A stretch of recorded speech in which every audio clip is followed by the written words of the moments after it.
মঞ্জিল সেনের গল্প শয়তান। আমার এই কাহিনী পাঠ করে কেউ যদি আমার মস্তিষ্কের সুস্থতা সম্বন্ধে সন্দেহ প্রকাশ করেন, তবে আমি তাকে দোষ দেব না। ঘটনার একমাত্র সাক্ষী মিস্টার ভেঙ্কটরমন অনেকদিন আগেই এই পৃথিবীর মায়া কাটিয়েছেন। আর অনিমা, তাকে নিয়েই তো আমার এই কাহিনী। অনিমাকে আমি ভালোবেসে বিয়ে করেছিলাম। ওকে বধূরূপে পেয়ে আমি নিজের ভাগ্যকে ধন্যবাদ দিয়েছিলাম, আর আমার পরিচিতরা আমার সৌভাগ্যকে ঈর্ষা করেছিল। আমি একজন আর্টিস্ট। আর্ট কলেজেই অনিমার সঙ্গে আমার পরিচয়। আমি যেবার ফোর্থ ইয়ারের ছাত্র, সে বছরই অনিমা ওখানে ভর্তি হয়। ওর সুন্দর চেহারা, রুচিসম্পন্ন বেশবাস আর মার্জিত ব্যবহারে অনেকের মতো আমিও আকৃষ্ট হয়েছিলাম। অনিমাও অনেকের মধ্যে আমাকেই বরণ করে নিয়েছিল। আমার বাবা ছিলেন কলকাতা হাইকোর্টের ক্রিমিনাল সাইডের একজন জেনারেল অ্যাডভোকেট। শুনেছি তিনি নাকি যুক্তিতর্কের মায়াজালে মরা মানুষকে জীবিত বলে প্রমাণ করতে পারতেন। সারা জীবন তিনি যা রোজগার করেছিলেন তা 2-3 পুরুষের পক্ষে হেসে খেলে কাটাবার পক্ষে যথেষ্ট। বলা বাহুল্য, আমি তার একমাত্র সন্তান। বিয়ের পর আমরা মধুচন্দ্রিমা যাপনের উদ্দেশ্যে উৎকামন্দ গিয়েছিলাম। সমুদ্রপীঠ থেকে উটির উচ্চতা 8,000 ফুট। মেট্রো পালায়াম থেকে ব্লু মাউন্টেনে চেপে নীলগিরি পর্বতের অতুলনীয় শোভা দেখতে দেখতে আমরা চললাম। দুই ধারে খাড়া পাহাড়ের গায়ে গাছপালা, ঘন জঙ্গল, সবই যেন ঘন নীল, নীলে নীলে নীলিমা। পাহাড়ের নাম নীলগিরির কি সুন্দর সার্থকতা। মাঝে মাঝে পুঞ্জ পুঞ্জ শুভ্র মেঘ ভেসে এসে নীল পাহাড়ের উপর দিকটা ঢেকে ফেলছে, তারপর অনেকটা নিচু দিয়ে আবার চলে যাচ্ছে। এত কাছে মেঘ কখনো দেখিনি, তাই আমাদের আনন্দ ও বিস্ময়ের অন্ত ছিল না। পাহাড়ের ঢালু গায়ে সারি সারি চা বাগিচাও ট্রেন থেকে চোখে পড়ে। চারিদিকের প্রাকৃতিক সৌন্দর্যে অনিমা মুগ্ধ হয়ে পড়েছিল। তার দু চোখে ফুটে উঠেছিল এক অস্বাভাবিক দীপ্তি। কলকাতা থেকে লেখালেখি করে আমি উটিতে একটা বাড়ি ভাড়া করেছিলাম। বাড়ির মালিক এক ভদ্রমহিলা, নাম তাঙ্গম পিল্লাই। মিস্টার পিল্লাই এক চা বাগানের ম্যানেজার ছিলেন। বছর কয়েক হলো মারা গেছেন। মিসেস পিল্লাই বেশিরভাগ সময় কোয়েম্বাটুর থাকেন। উটির বাড়িতে তিনি বছরে মাস 2 কাটান। বাকি 10 মাস চেঞ্জারদের ভাড়া দেন। আমার এক বন্ধু বিশ্বনাথন মিসেস পিল্লাইয়ের দূর সম্পর্কের আত্মীয়। কলকাতায় এক সওদাগরি অফিসে কাজ করে। তার সুপারিশেই আমি বাড়িটা ভাড়া পেয়েছিলাম। পাহাড়ের উপর সুন্দর ছিমছাম ছোট্ট শহর উটি, প্রকৃতির লীলা নিকেতন। মিসেস পিল্লাইয়ের বাড়ি একটা গির্জার কাছে। অঞ্চলটা বেশ নির্জন। গির্জার প্রায় লাগোয়া খ্রিস্টানদের সমাধিভূমি। শুধু এটার উপস্থিতিতেই অনিমার মনে একটু খুঁতখুঁতের কারণ হয়েছিল, নতুবা সে খুশিতে ডগমগ হয়ে উঠেছিল। আমরা সৌভাগ্যক্রমে বাড়ির কাজকর্ম করার জন্য একজন পাহাড়ি মেয়ে পেয়েছিলাম, নাম মুনিয়া। মুনিয়ার বয়স 25-26। চমৎকার স্বাস্থ্য, প্রাণ প্রাচুর্যে উচ্ছল ছিল মেয়েটি। ভাঙা ভাঙা ইংরেজিতে ওর সাথে আমরা কথাবার্তা চালাতাম। মুনিয়া এক ইংরেজ পরিবারে অনেক বছর ছিল, তাই খুব অসুবিধে হচ্ছিল না। যখন ও আমাদের কোনো কথা বুঝতে পারত না কিংবা আমাদের কিছু বোঝাতে পারত না, তখন ও হেসে লুটিয়ে পড়ত। আমরাও না হেসে পারতাম না। দিন কয়েক বেশ আনন্দে কেটে গেল। আমরা উটি গিয়েছিলাম এপ্রিলের শেষ সপ্তাহে। বাংলাদেশে তখন গরমে প্রাণ আইটাই, কিন্তু ওখানে সূর্যাস্তের পর থেকে তাপমাত্রা দ্রুত নামতে থাকে, ফলে রাত্রে বেশ শীত পড়ে। এর মধ্যে একদিন বিকেলে শিলাবৃষ্টি হয়ে গেল। দেখতে দেখতে আমাদের চারপাশ সাদা হয়ে গেল, যেন কেউ বিরাট একটা সাদা চাদর বিছিয়ে দিল। সঙ্গে সঙ্গে ঠান্ডা হাওয়া, সে কি হাড় কাঁপানো শীত। সকাল বিকাল আমি আর অনিমা বেড়াতে বেরোতাম। পাকা সড়ক ধরে অনেকটা হাঁটতাম। সময়টা ছিল শুক্লপক্ষের মাঝামাঝি। জ্যোৎস্নায় পাহাড়ের সৌন্দর্য যেন 100 গুণ বেড়ে যেত। অনেক জায়গায় পথের ধারে পাহাড়ি খাদ গভীরে নেমে গেছে। জ্যোৎস্নার আলোয় বনানী ও জঙ্গলাকীর্ণ খাদের মায়াবিনী সৌন্দর্য আমরা মহাবিষ্টের মতো উপভোগ করতাম। অনিমাকে সাহস দেবার জন্য একদিন আমরা সমাধিস্থলে গিয়েছিলাম। প্রত্যেক সমাধির উপর একটা করে ক্রস চিহ্ন, তলাটা বাঁধানো, তার উপর মৃতের পরিচয় খোদাই করা রয়েছে। বেশিরভাগ সমাধি ইউরোপিয়ানদের। সমাধি ভূমির ঠিক মাঝখানে একটা পাথরের মূর্তি আমাদের বিস্মিত করেছিল।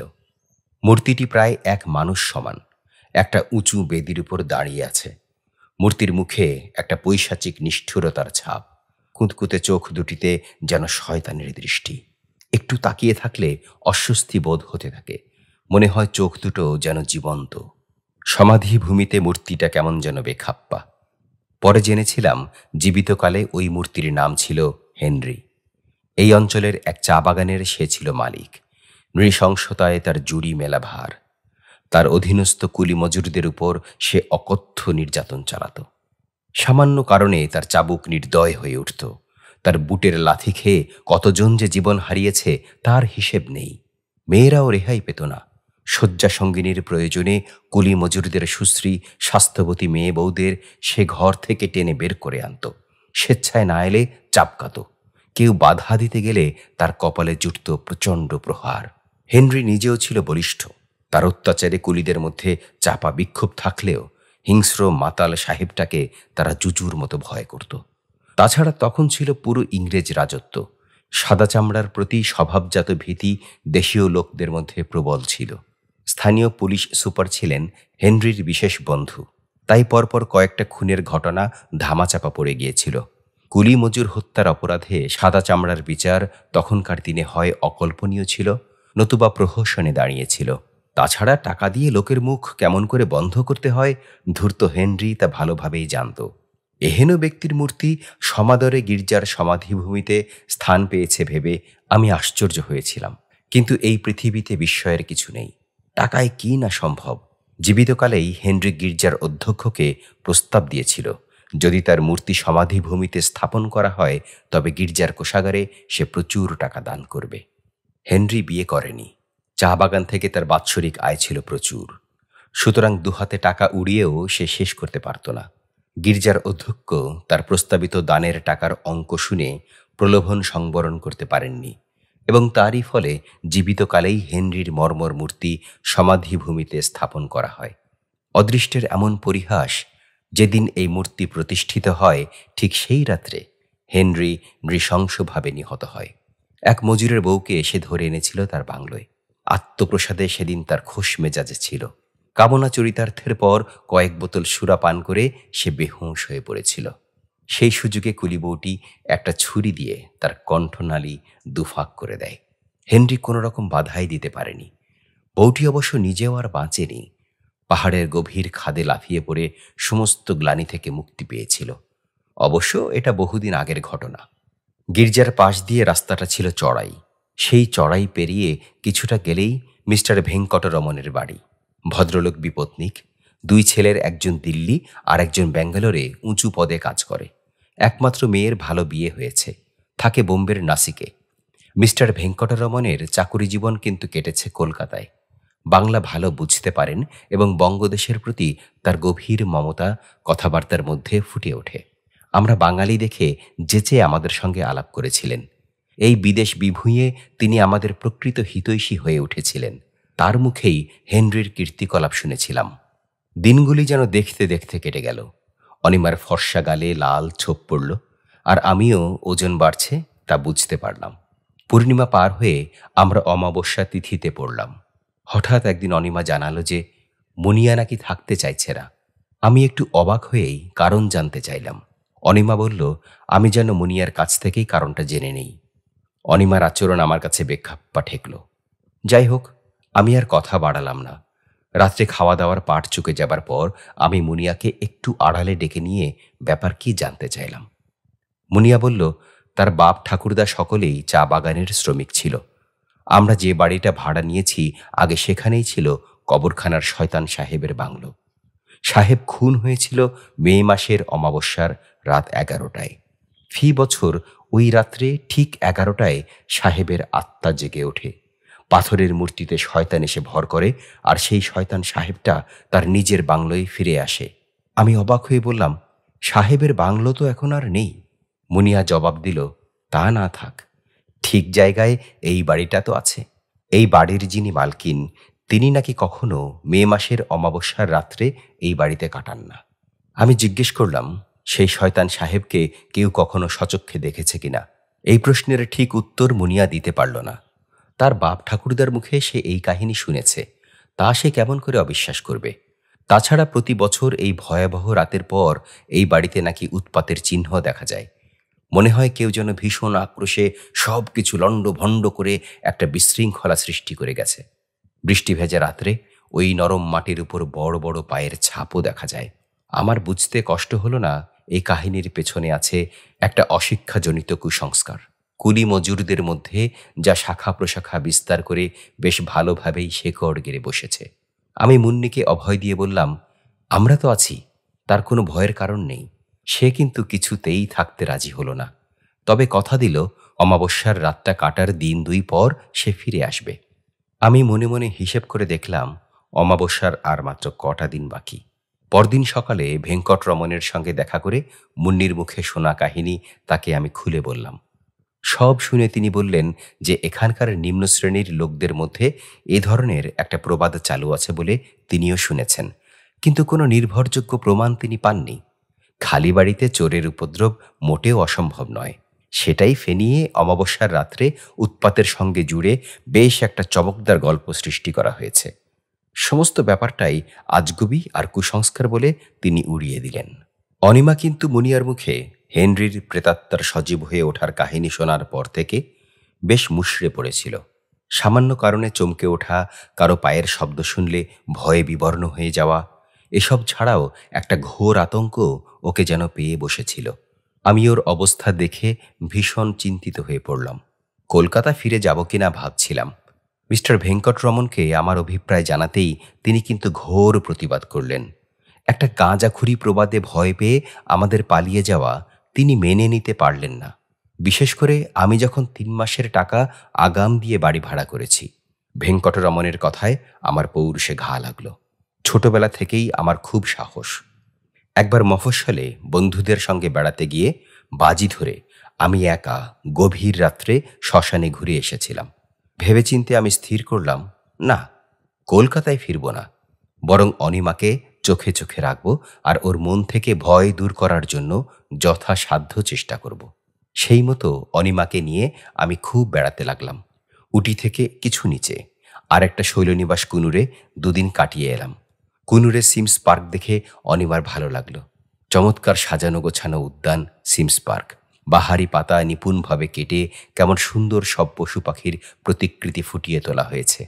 এইভাবে কয়েকদিন কেটে গেল। অনিমা যেন আতঙ্ক অনেকটা কাটিয়ে উঠেছে। ওর চোখে মুখে একটা প্রফুল্ল ভাব লক্ষ্য করে আমি খুশি হলাম। মিস্টার ভেঙ্কটরমণ রোজ দুবেলা আমাদের ওখানে বেড়াতে আসতেন। অনেকক্ষণ গল্পগুজব করতেন। অবশ্য হেনরি সম্বন্ধে কোনো প্রসঙ্গই তিনি অনিমার সামনে আলোচনা করতেন না। ভদ্রলোকের বিচার বুদ্ধির উপর আমার গভীর শ্রদ্ধা জমে গেল। সেদিন রাত্রে খাওয়া দাওয়া সারতে রাত 10টা বেজে গেল। সাধারণত আমরা 9টার মধ্যেই খাওয়ার পাট চুকিয়ে ফেলি, কিন্তু মুন্নি যাবার পর থেকে অনিমাকে একা সব দিক সামলাতে হয় বলে একটু রাত হচ্ছিল। আমরা এসে ড্রয়িং রুমে বসলাম। বেশ শীত করছিল। অনিমা আমার একটা পশমি চাদরে সর্বাঙ্গ ঢেকে বেশ আয়েশ করে বসে ট্রানজিস্টারে গান শুনছিল। আমার কিন্তু ঠান্ডাটা বেশ উপভোগ্য মনে হচ্ছিল। একটা সিগারেট শেষ করে আমি অনিমাকে জিজ্ঞেস করলাম, বাইরে একটু হাঁটবে কিনা? ও কিন্তু রাজি হলো না।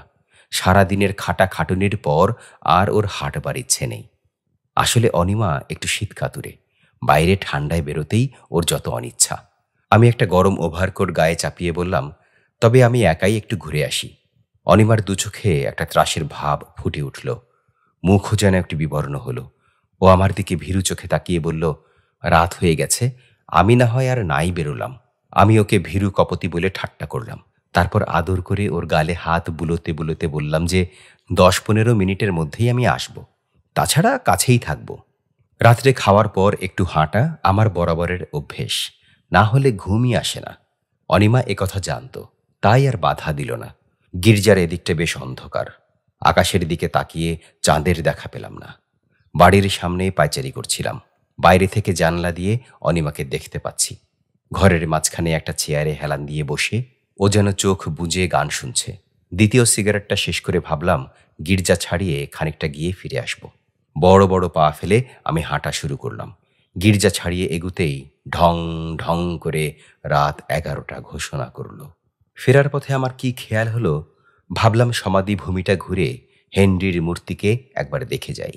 আগেই বলেছি আমার প্রচণ্ড সাহস ছিল, যেমন ভাবা তেমন কাজ। আমি সমাধি ভূমির দিকে হাঁটা দিলাম।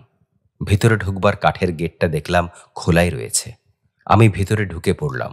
হাঁটতে হাঁটতে আমি মনে মনে চিন্তা করলাম, অনিমা যদি জানতো যে আমি একা এই নির্জন রাত্রে সমাধিভূমিতে এসেছি, তবে ও নিশ্চয়ই মূর্ছা যেত।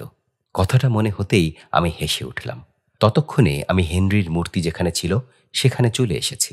টর্চের আলো হেনরির মুখের উপরে ফেললাম। শক্তিশালী টর্চ। আলো দূরে ঠিকরে পড়ল, আর আমি হতভম্বের মতো দাঁড়িয়ে রইলাম। মূর্তিটা নেই। তবে কি কেউ ওটা চুরি করেছে, আর সেজন্যই গেট খোলা ছিল? কিন্তু পাথরের মূর্তি চুরি করে লাভ কি? তাছাড়া অত ভারী মূর্তি সরানো সোজা কথা নয়। তবে কি আমার চক্ষু ভ্রম হলো? আমি এগিয়ে মূর্তিটা যে বেদির উপরে ছিল তার উপরে হাত বুলোলাম। মসৃণ পাথরের বেদি। হঠাৎ বিদ্যুৎ চমকের মতো আমার মনে পড়ল, সেই দিনই মে মাসের অমাবস্যা, আর একটু আগেই গির্জার ঘড়িতে রাত 11টা বেজেছে। তবে কি? আমি আর ভাবতে পারলাম না। বাড়ির দিকে ছুটলাম। রাস্তায় পড়তেই মনে হলো কেউ যেন আমাকে অনুসরণ করছে।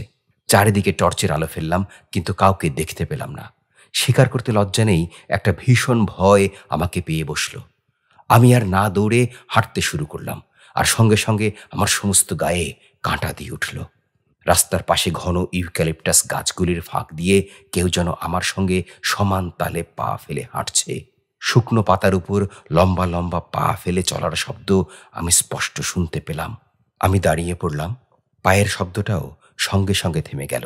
আমি সেই শব্দ লক্ষ্য করে টর্চের আলো ফেললাম, আর ইউক্যালিপটাস গাছগুলোর আড়াল থেকে কে যেন চাপা বিদ্রূপের হাসি হেসে উঠল। তারপরই আমি দিকবিদিক জ্ঞান হারিয়ে ছুটলাম।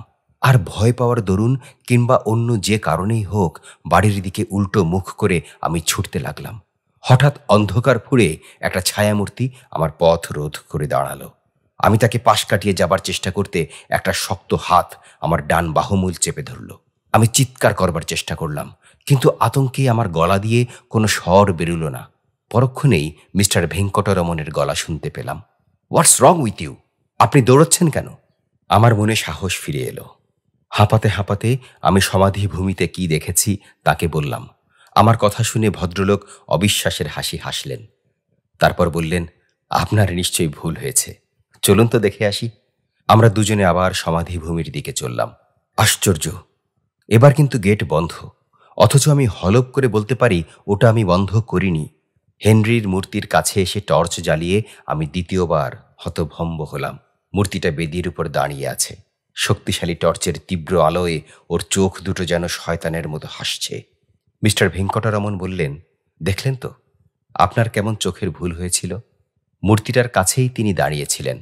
হঠাৎ বলে উঠলেন, ডান হাতের কোড়ে আঙ্গুলটা দেখছি ভেঙে গেছে। সমাধিভূমি থেকে আমরা বেরিয়ে এলাম। মিস্টার ভেঙ্কটরমণই আমাকে বাড়ি পর্যন্ত পৌঁছে দেবার প্রস্তাব করলেন। আমি আর আপত্তি করলাম না। আমার তখন অবস্থা অনেকটা বুদ্ধিভ্রংশের মতো। বাড়িতে ঢুকে আমি অনিমার নাম ধরে ডাকলাম, কিন্তু কোনো সাড়া না পেয়ে ভাবলাম ও বোধহয় ঘুমিয়ে পড়েছে। বসবার ঘরে পা দিয়েই আমি থমকে দাঁড়ালাম। ঘরের জিনিসপত্র এলোমেলো, এদিক ওদিক ছড়ানো। বড় সোফাটা উল্টানো। একটা বড় কাচের ফুলদানি ভাঙা অবস্থায় মেঝের উপর পড়ে আছে, যেন কেউ ওটা আছড়ে ভেঙেছে। আমি এবার সত্যি শঙ্কিত হলাম। অনিমা, অনিমা, অনিমা, অনিমা বলে প্রায় চিৎকার করে আমি শোবার ঘরের দিকে ছুটলাম। শোবার ঘরে আরেক দৃশ্য আমার জন্য অপেক্ষা করছিল। মেঝের উপর অনিমা হাত পা ছড়িয়ে চিত হয়ে আছে।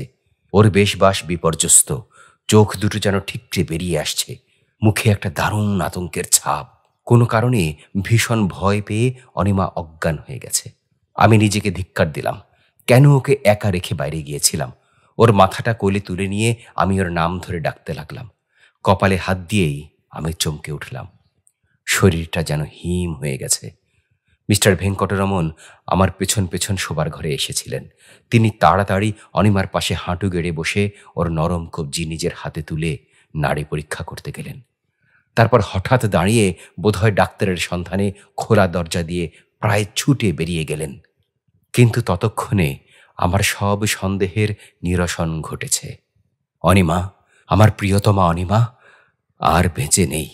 মিস্টার ভেঙ্কটরমন যে মুহূর্তে ওর কবজিটা তুলে ধরেছিলেন, তখনই সমস্ত ব্যাপারটা আমার কাছে জলের মতো পরিষ্কার হয়ে গিয়েছিল। বিমূঢ়ের মতো আমি তাকিয়েছিলাম অনিমার মুষ্টিবদ্ধ ডান হাতের দিকে। ওর ডান হাতের মুঠোয় একটা পাথরের ভাঙা আঙুল।